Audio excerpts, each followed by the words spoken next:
की बात है। एक छोटे से गांव में एक किसान अपने 4 बेटों के साथ रहता था। उसके बेटों के नाम थे रमेश, कालू, भीमा और हरिया।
किसान बहुत गरीब था।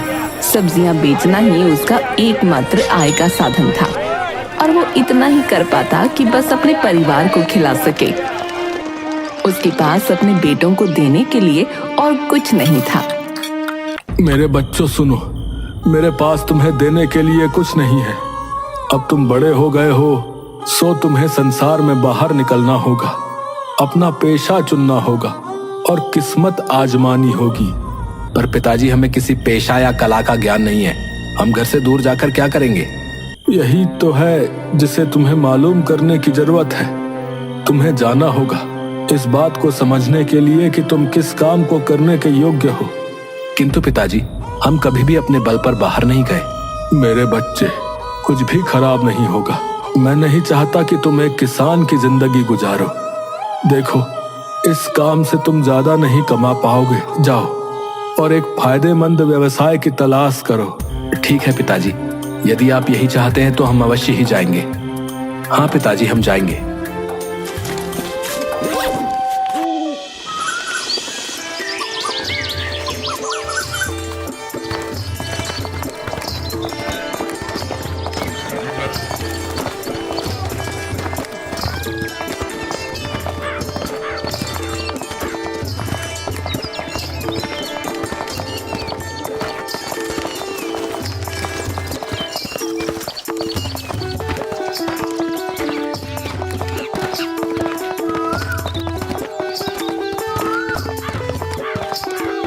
कुछ दूर जाने के बाद उन्हें 4 रास्ते दिखाई दिए।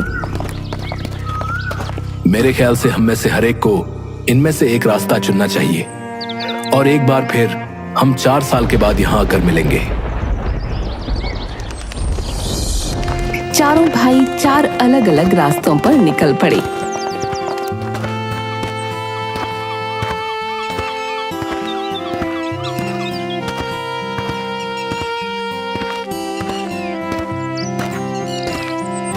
रमेश को रास्ते में एक व्यक्ति मिला। मेरे भाई, ये तो अंधी गली है। तुम कहाँ जा रहे हो? मैं कोई व्यवसाय सीखना चाहता हूँ, किसी भी तरह का व्यवसाय जो मुझे जीविका कमाने के काबिल बना सके। तो मेरे साथ आओ, मैं तुम्हें संसार का सबसे शातिर चोर बना दूंगा। नहीं नहीं, मैं नेकी से कमाना चाहता हूँ, चोरी चकारी से नहीं। मैं कोई भी ऐसा काम नहीं करना चाहता जिसके लिए मुझे जेल जाना पड़े। देखो भाई, तुमसे जेल जाने को कौन कह रहा है? बस चोरी की कला सीखो और फिर उसे भलाई के कामों में इस्तेमाल करो। वो सोचता है कि किसी भी पेशे को सीखने में कोई बुराई नहीं है।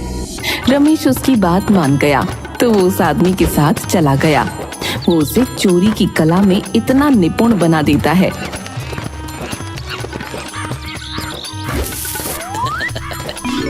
रमेश कुछ भी चाहता हो वो उसे आसानी से चुरा सकता था, बिना किसी के जाने।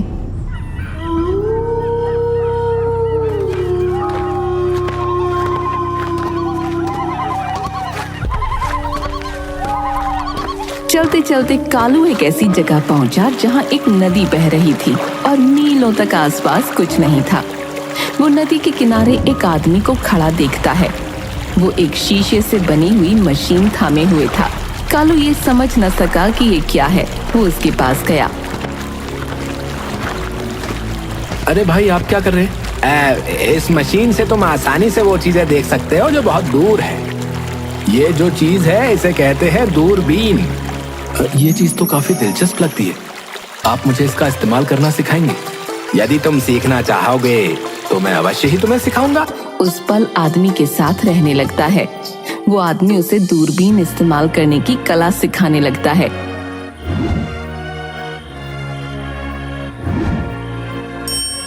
कुछ महीनों में कालू इसमें माहिर हो जाता है। तुमने बहुत अच्छे से सीखा है, इसीलिए यदि तुम जाना चाहते हो तो जाने के लिए आजाद हो। हाँ, एक पूरा साल गुजर चुका है, अब मुझे जाना चाहिए। ठीक है, ये दूरबीन अपने साथ ले जाओ और इसके साथ तुम कोई भी चीज देख सकते हो, वो चाहे धरती पर हो या आकाश में।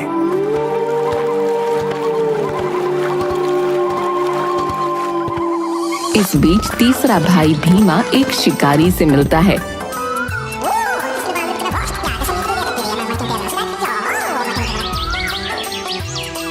उस शिकारी के साथ उसके घर में रहता है और उससे शिकार का हुनर सीखता है।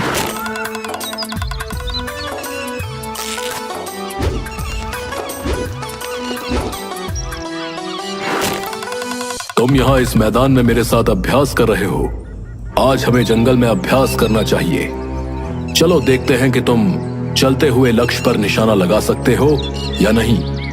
ठीक है।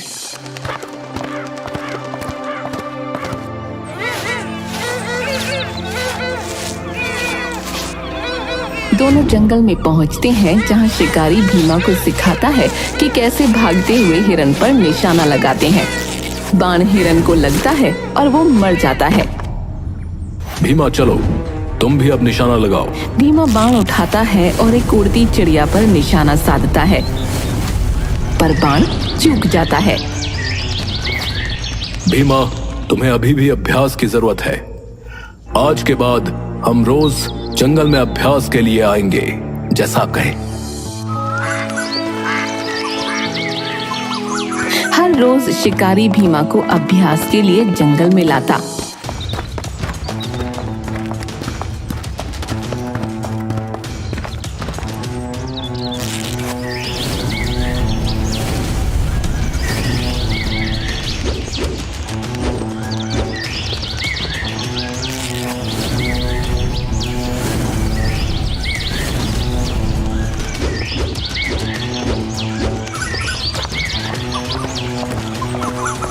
अंत में भीमा अपने आप निशाना लगा सकता था और उसका निशाना चूकता नहीं था। वो शिकार करने की कला में अब माहिर हो चुका था। शाबाश भीमा, अब तुम्हारा निशाना पक्का हो गया है और तुमने इस कला का हर पहलू सीख लिया है। धन्यवाद भाई, आपने मेरी इतनी मदद की है। केवल आप ही के कारण मैं इसे सीखने में कामयाब हो सका। अब मैं घर जाना चाहता हूँ ताकि वहां जाकर मैं अपने पिता की मदद कर सकूं।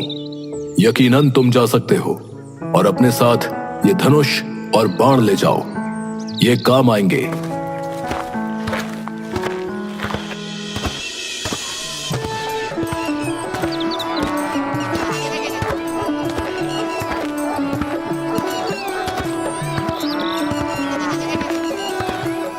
सबसे छोटा भाई हरिया एक गांव में पहुंचता है जहां वो एक दर्जी से मिलता है।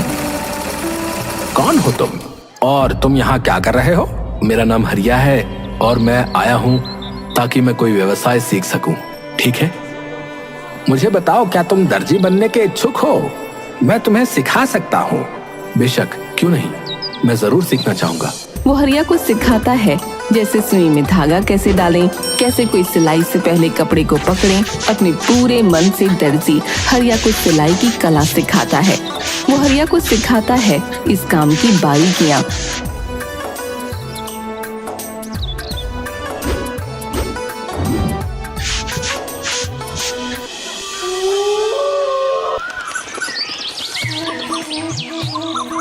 जैसे जैसे समय गुजरता गया, हरिया दर्जी का काम बखूबी सीखता गया। दर्जी हरिया की मेहनत और वफादारी से बहुत खुश था। जब हरिया जाने लगा तो दर्जी ने उसे सुई और धागा दिया। मैं तुम्हारे काम से बहुत खुश हूँ। ये लो सुई और धागा, तुम इसे ऊन की तरह नरम रखो और लोहे की तरह मजबूत, फिर तुम कुछ भी कर सकते हो। और जब तुम कपड़ा सियोगे तो उसमें लगे जोड़ को कोई भी नहीं देख सकेगा।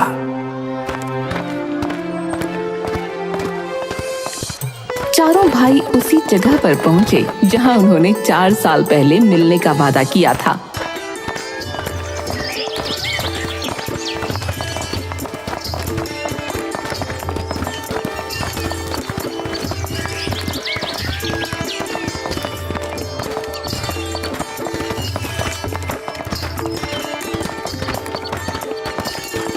वहां से वो मिलकर वापस घर गए।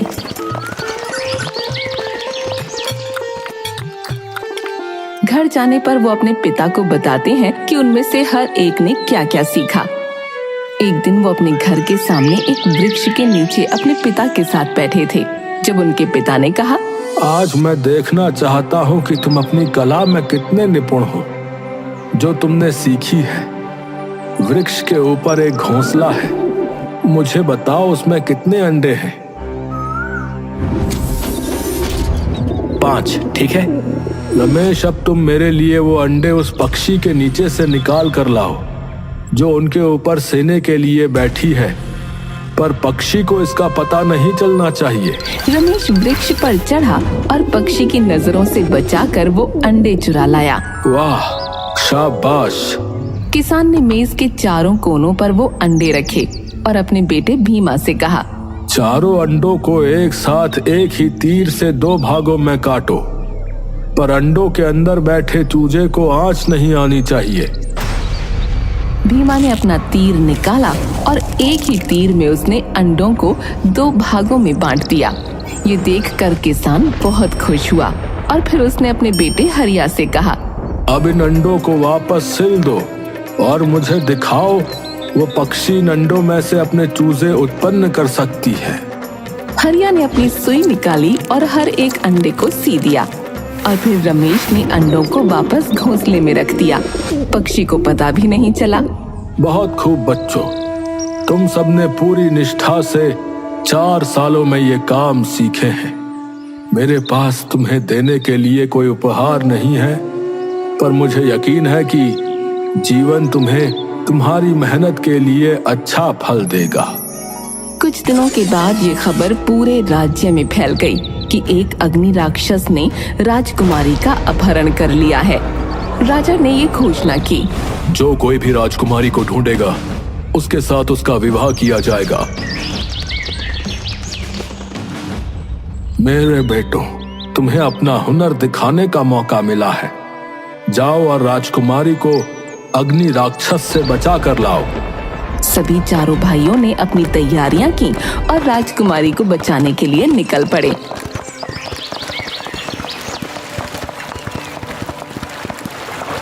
मैं देख सकता हूँ कि राजकुमारी कहाँ है।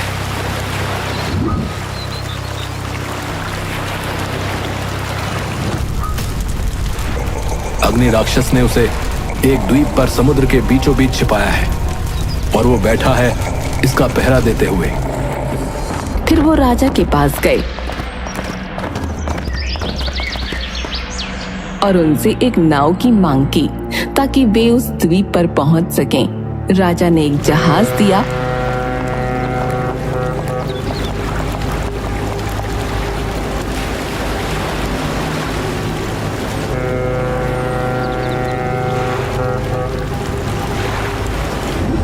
अग्नि राक्षस पास ही सोया है और उसका सिर राजकुमारी की गोद में है। अगर ऐसा है तो मैं निशाना नहीं लगा सकता। कहीं अगर तीर राजकुमारी को लग जाए तो। रुको, मैं राजकुमारी को चुरा लूंगा और उसे यहां ले आऊंगा। तुम नाव तैयार रखना। और वे चारों द्वीप पर पहुंचे। रमेश ने राजकुमारी को अग्नि राक्षस से चुरा लिया, पर जब वे सागर की तरफ लौट रहे थे, अग्नि राक्षस जाग गया।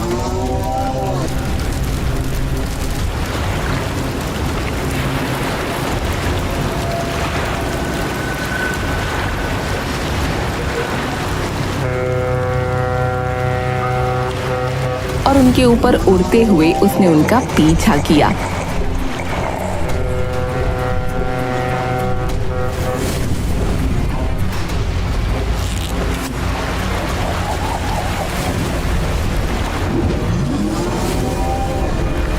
कि भीमा ने अपने तीर से उसे मार डाला, पर जब अग्नि राक्षस पानी में गिरा तो उसके गिरने से जोर से पानी की वजह से नाव फट गया।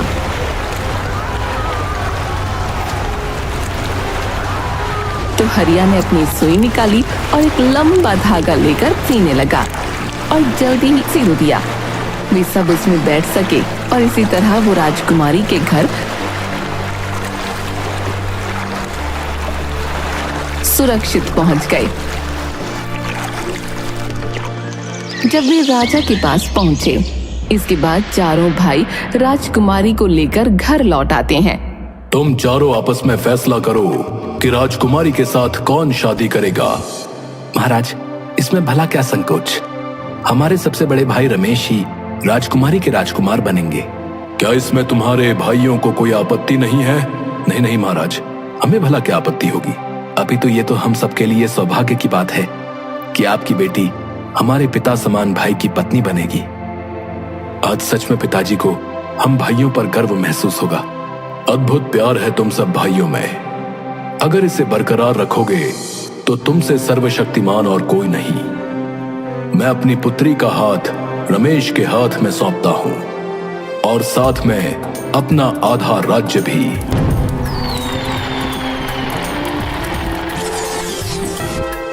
और आधे राज्य में सभी मिलकर खूब अच्छे से राज्य का संचालन करते हैं।